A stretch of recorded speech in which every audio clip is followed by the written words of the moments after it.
대통령 비서실 직제 등에 따르면 하태원은 외신 브리핑, 외신 보도 분석, 오보 대응, 외신 대변인 협의체 운영, 국제행사, 외교행사, 해외 순방 관련 내외신 공보 대응 등의 직무를 담당하고 있습니다. 피고인이 하태원에게 작성하도록 한 피지의 내용은 아래와 같습니다. 국회의원 과반수의 비상계엄 해제 요구 요건을 알고 있었지만 의원들의 국회 출입을 통제하지 않았다. 국회가 동의 여부를 판단할 수 있도록 국회의원의 본회의장 진입을 막지 않았다. 대통령으로서 헌정 파괴 세력으로부터 자유민주주의 헌법 질서를 지키기 위한 액션은 했지만 합헌적 틀 안에서 행동을 취했다. 현재의 국정마비 상황을 일단 타개하고 질서를 회복하기 위한 것이 목표였다. 헌정 질서 파괴의 뜻은 추호도 없었다는 내용이었습니다. 그러나 앞서 말씀드린 바와 같이 이러한 피지의 내용은 명백히 허위였습니다. 피고인은 국회의 비상계엄 해제 요구 결의를 막을 목적으로 비상계엄을 선포한 직후 국회 주변에 경찰을 동원하여 국회 출입을 전면 차단하였고 국민들을 국회로 출동하게 한 뒤 국회의원을 본회의장에서 끌고 나오도록 지시했으며 헌법과 법률에서 정한 요건과 절차를 위반하여 비상계엄을 선포하였고 국헌을 문란하게 할 목적으로 폭동을 일으켰고 그 모든 과정은 언론을 통해 중계되기도 했습니다. 그럼에도 피고인의 지시에 따라 하태원은 피고인이 알려준 허위의 사실을 피지로 작성한 후 AP통신, AFP, ABC, CNN, 뉴욕타임스, 워싱턴포스트, 아사히신문, 요미우리 신문, 교도통신 등 외신 기자에게 전화하여 피지에 기재된 허위 사실을 전달했으며 외교부 부대변인 유창호에게도 외신 기자에게 피지 내용을 전달하게 했습니다. 이는 오로지 사실에 입각해 업무를 수행할 의무가 있는 외신 대변인에게 허위 공보라는 의무 없는 일을 하게 한 직권남용 범행에 해당한다는 것이 이 부분 공소사실입니다. 다음 피고인의 내란 이후 형사사법 절차 무력화 범행에 대해 말씀드리겠습니다. 우선 내란 수사를 방해하기 위하여 행한 대통령 등의 경호에 관한 법률 위반 교사 범행에 대해 말씀드리겠습니다. 대통령 경호처 소속 공무원은 직권을 남용해서는 아니 되고 대통령 경호처 차장 김성호는 경호처 소속 공무원에 대한 지휘 감독 권한이 있는 사람입니다. 12.3 비상계엄 해제 이후 2024년 12월 4일경부터 검찰, 공수처, 경찰 등 수사기관이 피고인과 공범들에 대해 내란죄 등의 수사에 착수하였다는 사실이 대대적으로 언론에 보도되었습니다. 그러자 피고인은 12월 7일경 대통령 경호처 차장이었던 김성훈에게 연락해서 수사받고 있는 그 세 사람의 단말기 그렇게 놔둬도 되느냐? 비아폰이 누군가의 손에 들어가서 함부로 쉽게 볼 수 있으면 그게 비아폰이겠냐? 쉽게 볼 수 없어야 비아폰이지. 조치해라. 그래서 비아폰 아니냐라고 말하면서 내란 우두머리 등 형사사건의 공범인 국군 방첩사령관 여인영, 수도방위사령관 이진우, 육군 특수전사령관 곽종군 이상 3명의 비아폰을 수사기관이 볼 수 없게 조치하라고 지시했습니다. 피고인의 지시를 받은 김성훈은 곧바로 비아폰을 관리하는 대통령 경호처 지원본부장 김대경에게 전화하여 대통령님이 말씀하시더라. 수사받는 세 사람 비아폰 그거 아무나 볼 수 있게 내버려두면 되겠냐고 하면서 조치하라고 하신다 라고 말하면서 여인영, 이진우, 곽종군의 비아폰 단말기의 통화기록 등 정보를 수사기관이 볼 수 없게 조치하라고 지시했습니다. 그러나 김대경이 조치를 계속하지 않자 12월 16일까지 계속해서 수차례에 걸쳐 접속 차단 조치를 해라. 내가 하라고 한 거 왜 안 하냐. 그냥 시키는 대로 하란 말이야. 왜 이렇게 말을 안 들어. 등의 말을 하며 같은 지시를 계속하였습니다.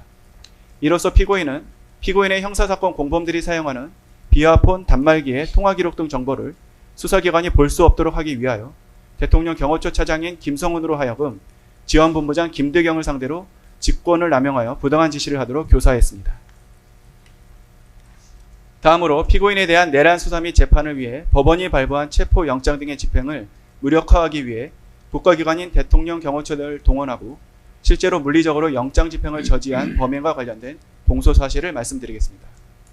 이 부분 공소사실은 2024년 12월경부터 25년 1월경까지 법원이 피고인에 대해 2회에 걸쳐 발부했던 영장 집행을 방해하는 과정에서 일어난 범죄로 우선 기본적 사실관계부터 말씀드리겠습니다. 피고인은 2024년 12월 3일 비상계엄 이후 검찰 및 군검찰이 합동으로 구성한 특별수사본부, 공수처와 경찰, 국방부 조사본부가 합동으로 구성한 공조수사본부의 출석 요구에 단 한 차례도 응하지 않고 출석 불응을 반복하였습니다. 결국 법원은 2024년 12월 30일 피고인을 내란 우두머리 등 혐의로 체포할 수 있는 체포영장과 함께 피고인을 체포하기 위해 대통령 관저 등을 수색할 수 있는 수색영장을 발부하였습니다. 우선 2024년 12월 30일자 체포수색영장 집행과 관련된 특수공무집행방해, 직권남용 권리행사방해, 범인도피 교사 범행에 대해 말씀드리겠습니다. 법원이 발부한 영장을 집행하기 위해 공수처는 2025년 1월 3일경 앞서 말씀드린 체포영장 등의 집행을 시도했습니다.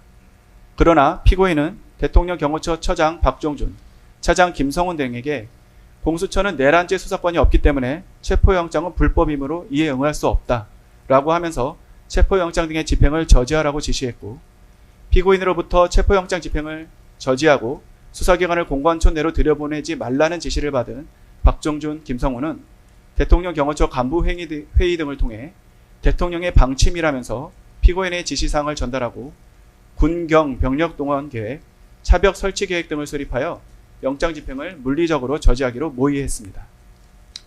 2025년 1월 3일 영장 집행이 개시되자 박종준, 김성훈 등은 대통령 경호처에 배속된 제55 경비단과 제33 군사경찰 경호대에 연락하여 병력 증원을 요청하고 대통령 경호처 소속 공무원 등을 동원하여 공관총 1정문에서부터 대통령 관저 앞에 이르기까지 대형 버스 등을 차벽으로 설치하여 3중의 저지선을 구축하고 차벽 주변에 대통령 경호처 소속 공무원 등으로 하여금 인간 스크럼을 짜게 하는 등의 방법으로 영장 집행 담당 공무원 등의 대통령 관저 진입을 저지하고 그 과정에서 공수처 소속 검사, 수사관 등 영장 집행 담당 공무원을 가로막고 붙잡고 밀치는 등의 유형력을 행사했습니다.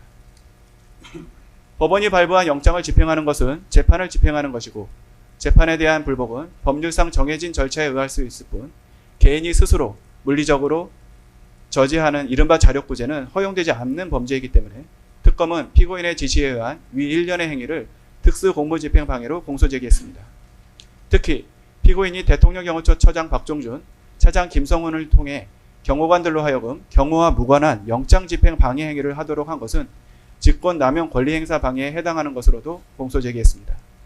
법관이 발부한 영장으로 국가의 구금시설에 구금하는 것은 형사사법작용에 따른 법 집행이고 경호 대상자의 생명, 신체 및 재산에 대한 위해가 아니므로 이를 저지하는 행위는 대통령 경호법에 따른 경호의 범위를 일탈하는 것으로 허용되지 않기 때문입니다. 또한 피고인이 타인으로 하여금 자신에 대한 체포를 막도록 한 행위는 형법상 범인도피 교사에 해당하는 것으로도 공소를 제기했습니다. 다음 2025년 1월 7일자 체포 수색 영장 등 재판 집행 관련 직권남용 권리행사 방해 범행입니다. 1차 체포영장 등 집행 저지 이후 박종준이 2025년 1월 10일경 특수공무집행 방해 등 혐의로 경찰 조사를 받는 과정에서 사직서를 제출했고 사직서가 수리되어 김성훈 차장이 처장 직무대행직을 맡게 되었습니다. 한편 공수처는 위와 같이 1차 체포영장 등의 집행이 무산된 후 2025년 1월 7일 피고인에 대한 체포 및 수색영장을 다시 발부받아 2025년 1월 15일 영장 집행을 시도하였습니다. 피고인은 자신에 대한 공수처의 영장 재집행을 예상하였고 공수처의 체포영장 등 집행에 응할 수 없다는 피고인의 기조는 대통령 경호처장 박종준의 사임으로 처장 직무대행이었던 김성훈과 경호본부장 이광호에게 계속하여 유지되었습니다. 이러한 피고인의 기조에 따라 김성훈, 이광호는 공수처의 체포영장 등 집행을 저지하기 위해 대통령 경호처 소속 공무원 등을 동원하여 공관촌 내 주요 지점에 차벽과 윤형 철조망을 설치하고 인간 스크럼 짜기 훈련을 수차례 실시하였습니다. 자, 그러면 지금부터 잠시만 주목해 주시기 바랍니다. 제가 구독자분들을 위해서 선물 하나를 준비했는데요. 제가 항상 여러분들께 드리는 말씀이 있습니다. 뉴스만 평소에 잘 챙겨보셔도 돈이 되고 돈을 벌 수 있다라고 말씀을 드렸는데요. 여러분들은 여기 보시는 삼성전자 뉴스를 보고 어떤 생각이 드세요? 아니면 정치인들의 뉴스, 날씨 뉴스를 보고는 어떤 생각이 드시나요? 그냥 뉴스만 보고 끝내는지 아니면 이 뉴스를 어떻게 이용할 수 있는지 이 부분을 고민하고 계시는지를 되물어 보고 싶습니다. 그 이유가 뭐냐 하면 제가 지난번에 여러분들께 뭐라고 말씀을 드렸었죠? 지금은 반도체 섹터를 눈여겨보셔야 한다고 말씀드렸습니다. 그리고 나서 이런 썸네일들을 뉴스를 통해서 많이 보셨을 겁니다. 반도체 내용이 이슈가 됐을 때 부자들은 어떻게 생각할까요? 반도체 관련주들은 뭐가 있는지, 어떤 종목이 가장 좋은지, 어디에 투자해야 돈이 몰리는지 자연스럽게 생각한다고 제가 말씀을 드렸죠.